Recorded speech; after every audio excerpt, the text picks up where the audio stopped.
Hi guys, welcome to our YouTube channel, 2A Media House. And please don't forget to subscribe, like, comment, and share our videos. And don't forget to follow us on all other social media handles at APATA EWI.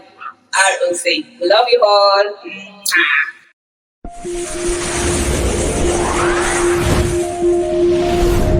Kindly click like and subscribe to our YouTube channel and press the notification button for more. Thank you.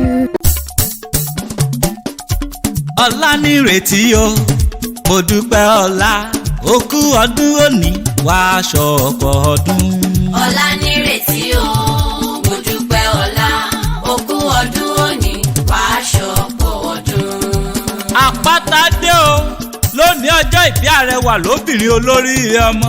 Mo dúpẹ́ o, apọ́nbẹ́pọ̀ rẹ orí rùmúrùmú olómi lára. Ọmọ olóòtú mọ́ ń tọ́ òní lọ́dún rẹ̀ ọlọ́dún ní mọ́dún ẹ̀ lọ́dún oyin mọ́ tiẹ̀ ná afárá ìdùlá mọ́ tiẹ̀ ná àpà. Orí ẹ jẹ́ kó pẹ́ láyé kó dàgbà ládà kó ṣe ń tọ́mọ́ ṣe fún bàbá kó ṣe ń tọ́mọ́ ṣe fún yeye òní rárìn ránú ayé ń bí. Ọmọ olóòtú mọ́ ń tọ́ EMURE Èkìtì níṣẹ́lẹ̀ bàbá tó bí ọlọ́mọ ńlẹ́ ọmọ elémùrè àwòrò ọ̀rà.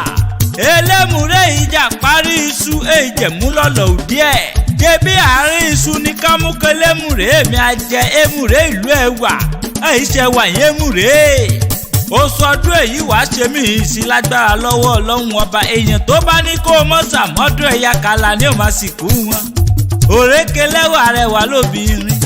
Ọdọọdún báyìí ní sápó orúwé ọdọọdún lélùwà ń wà ọdọọdún ló mọ̀ ọbẹ̀ ìran ọbẹ̀ ní bẹ́sọ̀ àtẹ̀pẹ́ lẹ́sẹ̀ rẹ̀ àtẹ̀nà ó jàre. Kindly click like and subscribe to our YouTube channel and press the notification button for more. Thank you.